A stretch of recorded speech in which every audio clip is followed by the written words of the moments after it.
atë fund nëntorit të largët të 1912-s, teksa Ismail Qemali kërkonte Isa Boletinit që t'i gjente dy djemë besnik nga Kosova, që i kishin shoqëruar ato për në Vlorë, për t'i bërë roje te dera e zyrës së qeverisë të posaformuar. Ai nuk e kishte menduar kurrë me ato veprim, pa dashur po sanksiononte themendelet e armës së xhandarmerisë, së arshme të shtetit shqiptar dhe gardën e saj.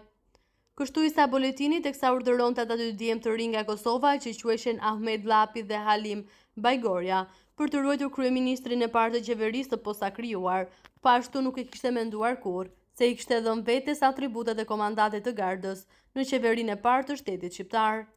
Si vazhdoi më pas krijimi i xhandarmerisë shqiptare dhe gardës kombëtare, kush ishin njerëzit që i komanduan ato.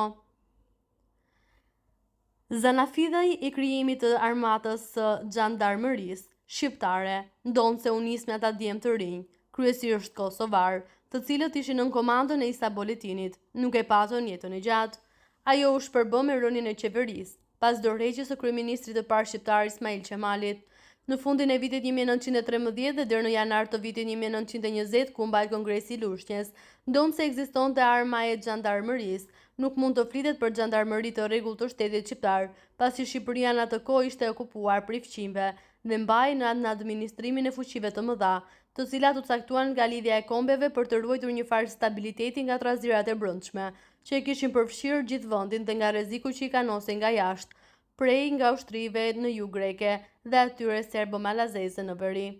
Në këtë kontekst ishte dhe ardhja në Shqipëri e kolonelit hollandes Thompson, i cili mbeti i vrarë në Durrës, në përpjekje për të vendosur rendin e trazuar nga konfliktet e brendshme që kishin pllokosur të gjithë vendin. Për herë të parë në Shqipëri, shkollat ushtarake ose më saktë kurset për përgatitjen e xhandarmëve u hapën në 1919 në Vlorë dhe Gjirokastër. Këto kurse në fakt kishin filluar të zhvilloheshin që më para vitit 1919, kur në Tiranë, në kujdesin e ushtarëve austro-hungarez, filloi përgatitja e ushtarëve dhe oficerëve që do të inkodroheshin në armën e xhandarmerisë, që kishte si detyrë ruajtjen e rendit të qetësisë, dhe jo vetëm në qytetet kryesore, por deri në fshatrat e komunat më të largëta të vendit. Këto kurse u zhvilluan nën komandën e majorit Ismail Haki Kuçit, me origjinë nga fshati Kuçi i Vlorës, dhe kolonelit anglez Ridolf. Asakojnë ato kurse që konsideruan si shkolla e parë e xhandarmerisë shqiptare, u mblodhë një pjesë e madhe oficerëve shqiptar që kishin studiuar jashtë vendit si në Turqi dhe Austri, të cilët ishin dhe pedagogët e parë të asaj shkolle.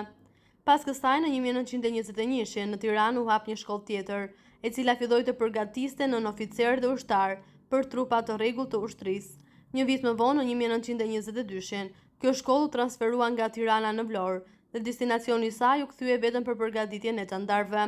Kjo shkollë në qytetin e Vlorës funksionoi deri në qershor të 1924-s, kur ndodhi kryengritja e qershorit që rrëzoi me forcën e armëve qeverinë e Shevqet Vërlacit, në të cilën Ahmet Zogu mbante postin e ministrit të brendshëm. Që pas kongresit të Lushnjës me krijimin e armës së xhandarmerisë shqiptare, u vendos dhe krijimi një betalioni special, i cili do të kishte si detyrë kryesore vendosjen e rregullit dhe të qetësisë në raste trazirash dhe kryengritjesh kundër qeverisë.